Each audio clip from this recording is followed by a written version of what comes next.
Hi everybody and welcome back to the channel. Today we're going to be talking about ground ivy.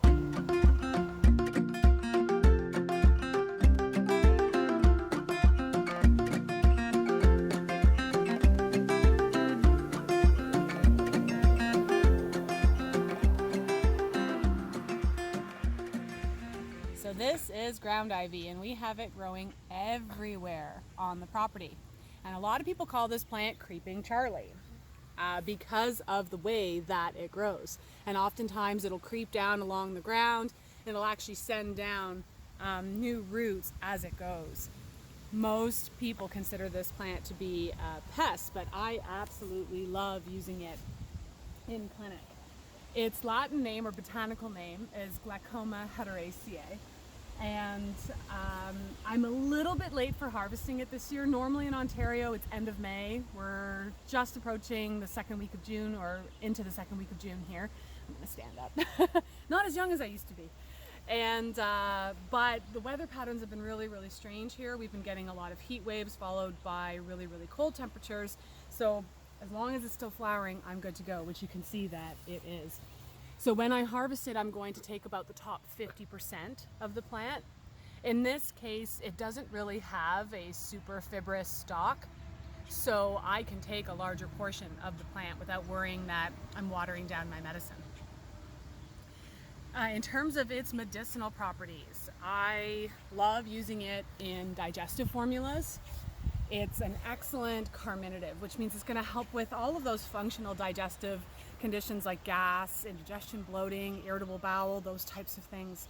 It's also a digestive antispasmodic, so if you ever get any kind of intestinal cramping and those types of unpleasant conditions, it will really help with that as well. Like most herbs that are fantastic for the digestive system, it's also really great for the nervous system.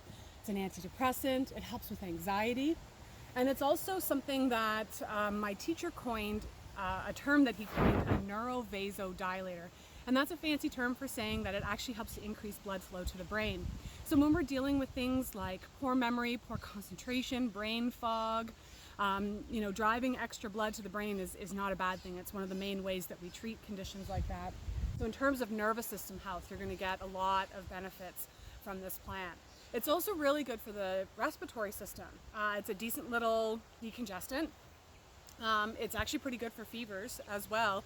And it's something called an anticatarrhal, meaning it's going to help dry up mucus production. So I always find that interesting when you see both of those properties in a single plant, a decongestant as well as anticatarrhal.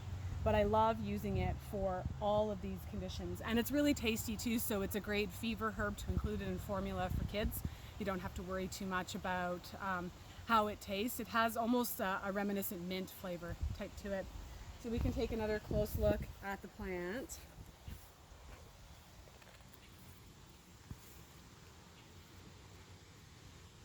It's also a pretty good topical vulnerary, meaning it's going to help heal tissues. So you could use it in a healing salve as well. And it does penetrate fairly well into the muscles. So you could include it in formulas for sore joints and muscles too. There's not a lot of toxicity associated with this plant, which is excellent. The one thing we have to be aware on, at least there's no toxicity associated when it comes to humans. There have been studies shown that if horses overgraze on it, that they could suffer some ill effects, but I assume they'd have to eat quite a bit of it. And it's not recommended in pregnancy. Just work with a herbalist if you are pregnant and you want to use herbs. That's always the safest bet. But this is, again, we'll do one more close look at my friend ground ivy, also known as creeping Charlie. My hope with these videos is that it's going to change people's views and opinions on what they think of, in terms of noxious weeds or things that they just yank out of the garden, and start to look at things that grow all around us so readily as medicine. So that's it for me today. I'm gonna actually get out harvesting. I use this quite a bit in clinics, so I've got to make some tincture today. But thank you again so much for joining me. If you like my content and you're enjoying these videos, I would appreciate you subscribing to my channel. So you can just hit that subscribe button. and that way you'll be notified of all future content. And feel free to share this as well. You can follow me on Facebook, Instagram, and Twitter and all that jazz. And until next time, I hope everybody is enjoying some nice weather and getting outside. And thanks again for watching.